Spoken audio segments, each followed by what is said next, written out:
It's crazy. Because it could be like 2:45 and time, like, no, something I was just thinking, see. Right in the middle of a sentence, he starts on the phone, and we go all night. So that's what we do. Tyrone, Sylvester, Pablo Sinclair is my campaign manager. He's another bully. That's another story. He bullies me. But Pablo Sinclair, he's a great man, great family man, great man. Of course, Gerald Granger, one of my right hands from Roosevelt. And my finance crew right there at the table, Clara Gillens, Leslie Davis, I appreciate you guys. And my girl, Bobby Powell, I see her right here, Bobby, right here, Bobby.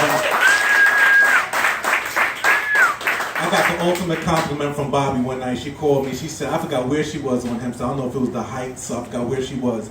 But she said she was getting signatures and somebody said, yeah, Carl is my man. I can't vote right now because I just got home, but if I could, he would be my guy. That's the ultimate compliment for me. Like that means a lot to me. So that meant a lot to me. But I certainly want to just take this time to thank the man that asked me to be on this ticket, and I want to, I'll tell it in the form of a story. A couple of months back, I believe it might have been even as early as February. I got a call from Tarina Williams, Tarina's actually in Jamaica, but I got a call from Tarina Williams, and the first thing she said to me was, Carl, how would you feel about being commissioner of the Department of Social Services? And I asked her who's asking, because when you do this long enough, you learn that there's always something behind the question. So I was like, who's asking? And she said, well, listen, I'm supporting, I'm not sure if you heard, but I work in the county. But she said, I'm not sure if you heard of this guy, George Maragos. He's running for Nassau County Executive. I was like, of course I know George. I see him everywhere. And anybody that knows George, know you do. You see him everywhere. George is everywhere, especially in our communities. George is always everywhere. So I said, well, Commissioner, I'm not sure if that's necessarily what I want to do. I'll see where. She said, well, why don't you talk to him and have a conversation with him? And I was like, well, I'm willing. I like George. I like his, and honestly, I like his independence. He always moved separate and apart from me. Even when things were good, he moved separate and apart from them. So I was like, I'd be willing. And I got a call from George, like, listen, what are you doing? Can you meet for lunch? But I'm a county employee. I was like, I can't meet for lunch, but I could probably meet at 4:45 after lunch. So I didn't know if George was setting me up. I was like, okay. Still a controller. Comptroller, right? Controller. I was like, after 4:45. He's like, okay, fine. So we met, and we went and we sat down, and the conversation was roughly about the county, about Nassau County, how we saw it, and our views on Nassau County, things that need to change, things that need to be different. And so George was like, Carl, I'm not sure if you're aware that I'm running for Nassau County Executive. And I was like, I kind of knew you were. And he said, well, listen, I'd be a fool to think that I could win this without an African American on my ticket. And he said, but it can't just be any African American. I was like, I agree. I wasn't thinking of myself because the whole time I was angling to say, listen, why don't you let me be a deputy county executive? Why don't you let me do this or that or the other? And he said, well, Carl, listen, what would you think about get on my ticket with me and let's make history. Amen. Let's make history. Amen. And I looked around and Tarina looked at me and went, because nobody expected that, and I didn't. And I was like, well, George, let me take a minute and think about it. Let me talk to my people. People is important. I talked to my pastor. At the time, I talked to Mom. And there's a story within the story of my mother. She says I make up stories. I pay attention closely to everything my mother says, even when I wasn't behaving. I always did. And I went to my mother, and I have to give the effect because anybody knows my mother. I said, Ma, she went. And I said, Mom, I had a conversation with George Maragos. He's a county controller, and he asked me to run for clerk, and she went, didn't you just run for something?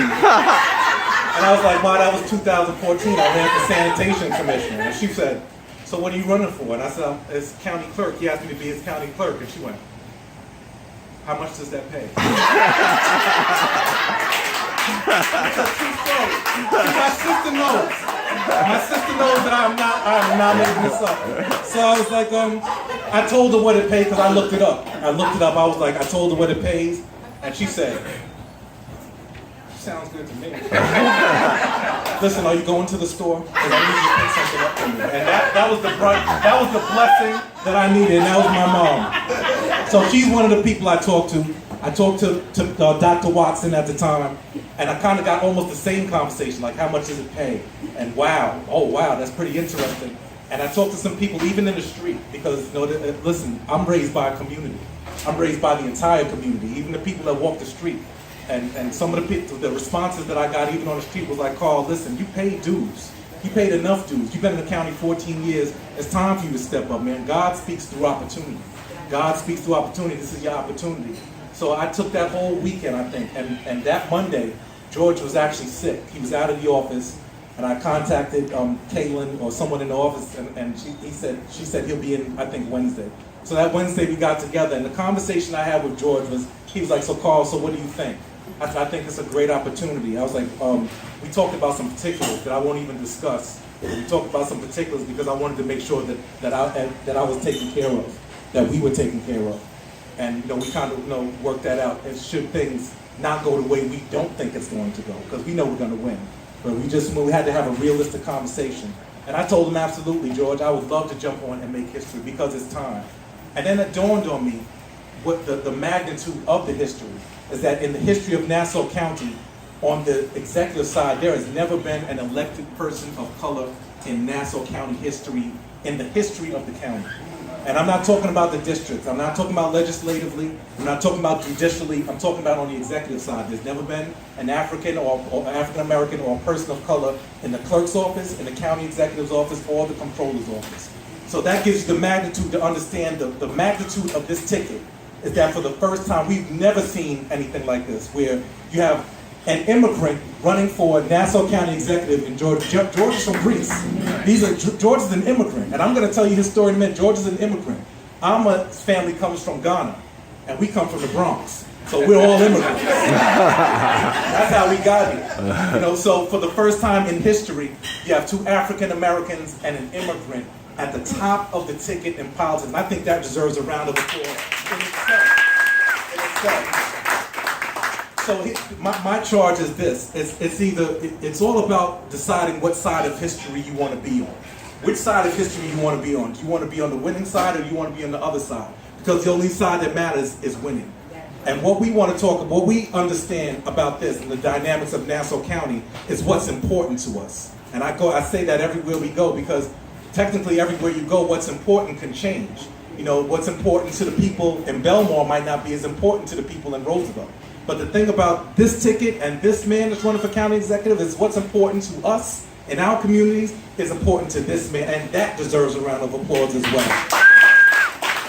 Amen. So here we are right now. So right now we're in the midst, as George mentioned, we're in the midst of the petition stage. September 12th is the Democratic primary. September 12th is the Democratic primary, and we are expecting to win. Technically, for the most part, I've always been instructed never to talk about the opposition. But I'll say that here because this is a close-knit group. The opposition, in terms of, and I'm not going to say anything personal, I don't have to say anything disrespectful. Everyone in this room is intelligent enough to know the difference between what is and what isn't. And what I'll say is, this is what is, and that's what isn't. And I'll say that. And if you want what isn't to be your leadership, then you're more than welcome to go over there and vote for what isn't. But if you want what is, this is what is to be your leadership in Nassau County government. For people who will understand that aren't beholden to anything. Let me tell you something. One thing I said, especially about fundraising, I don't have to raise $1 million. I'll take $1,000 from family and friends and make it look like $1 million. I don't need special interest money. I don't need that. One thing about this crew, I'm from what's known as the hip.